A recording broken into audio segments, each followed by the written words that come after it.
সুপ্রিয় দর্শক শ্রোতা, নমম্পয় স্কেল এবং মহার্ঘ ভাতার দাবি যেটা করা হয়েছিল সেই দাবির কিন্তু দ্রুততম সময়ের মধ্যে সমাধানের আশ্বাস আপনারা দেখতে পাচ্ছেন বাংলাদেশ প্রতিদিন পত্রিকায়। এবং এই মহার্ঘ ভাতা যে বাড়তি ব্যয় হবে 7,000 কোটি টাকা, সেই ব্যয়টা কোথা থেকে হবে সেই সম্পর্কে আজকের ভিডিওতে আলোচনা করা হবে। তো চলুন মূল আলোচনায়। তবে তার আগে অনুরোধ থাকবে আমাদের এই চ্যানেলে যারা নতুন আছেন চ্যানেলটি সাবস্ক্রাইব করে আমাদের সাথে থাকুন। তো এখানে যেটা বলা হচ্ছে যে 50% মহার্ঘ ভাতা এবং নমপে স্কেল বাস্তবায়ন সহ 7 দফার যে দাবি করা হয়েছিল, সেই আন্দোলনরত সরকারি চাকরিজীবী ঐক্য পরিষদের নেতাদের দাবি দ্রুততম সময়ের মধ্যে সমাধানের আশ্বাস দেওয়া হয়েছে। গতকাল 15 সদস্য একটি প্রতিনিধি দল প্রধান উপদেষ্টার কাছে স্মারকলিপি দিতে যান। তখন প্রধান উপদেষ্টা ব্যস্ত থাকায় তার হয়ে কিন্তু সহকারী একান্ত সচিব সাব্বির আহমেদ তাদের এই আশ্বাস দিয়েছেন।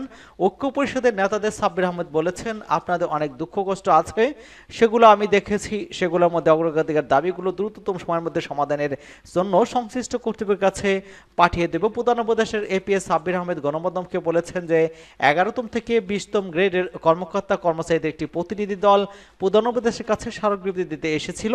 তিনি রাষ্ট্রীয় কাজে ব্যস্ত থাকায় আমরা তাদের সাথে কথা বলে তাদের দাবি দেওয়া দ্রুততম সময়ের মধ্যে সমাধানের করতে সংশ্লিষ্ট মন্ত্রকের কাছে পাঠিয়ে দিয়েছি।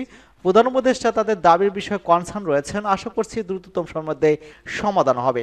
এবং বাংলাদেশ সরকারি কর্মকর্তা কর্মচারী উন্নয়ন পরিষদের সাধারণ সম্পাদক ঐক্য পরিষদের সমন্বয়ক আসাদুল ইসলাম বলেছেন যে 2015 সালে কিন্তু সর্বশেষ যে পে স্কেল দেওয়া হয়েছিল, প্রতি 4 বছর পর পর পে স্কেল দেওয়ার কথা থাকবে, সেটা কিন্তু আর দেওয়া হয়নি। এখানে যেটা বলা হচ্ছে যে আপনারা জানেন ইতিমধ্যে কিন্তু মহার্ঘ ভাতা দেওয়ার জন্য যে কমিটি গঠন করা হয়েছে এবং কমিটি কিন্তু মিটিংও করে একটা সিদ্ধান্ত কিন্তু মন্ত্রণালয়ে পাঠিয়ে দিয়েছে। এবং পরবর্তীতে কিন্তু আমরা দেখতে পেলাম যে এটা নিয়ে কিন্তু একটা ধূম্রজাল সৃষ্টি হয়। পরবর্তীতে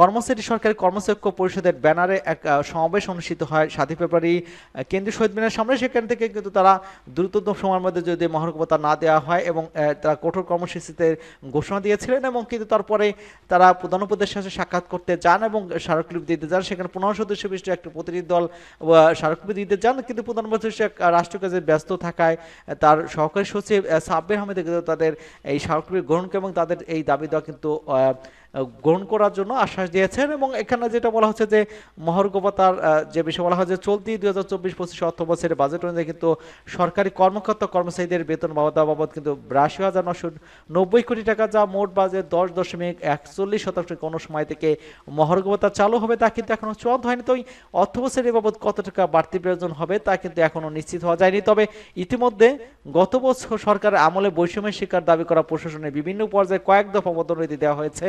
আওয়ামী লীগ সরকারের আমলে কিন্তু অবশ্যই যা প্রশাসন পদবঞ্চিত 764 কর্মকর্তাকে ক্ষতিপূরণ বাবদ 75 কোটি টাকা কিন্তু দেওয়ার সিদ্ধান্ত হয়। সব মিলে কিন্তু চলতি বাজেটে বেতন খাতে ব্যয় বেশ বাড়বে বলে মনে করছে অর্থ মন্ত্রণালয়। সূত্র আরও জানিয়েছে যে মহার্ঘ ভাতা বাড়তি ব্যয়ের হিসেব করা হয়েছে চলতি বাজেটে বরাদ্দের ভিত্তিতে। তবে প্রতি বছর বাজেটে বেতন খাতে বরাদ্দ থাকে 6 থেকে 8% বাড়ে। সেই হিসেবে আগামী 2025-26 অর্থ বছরে এই খাতে বরাদ্দ দাঁড়াতে পারে প্রায় 89,000 কোটি টাকা। এর সঙ্গে নতুন মহার্ঘ ভাতা যোগ হবে আরও 10,000 কোটি টাকা, অর্থাৎ নতুন অর্থবছরে বেতন খাতে ব্যয় হবে প্রায় লাখ কোটি টাকা।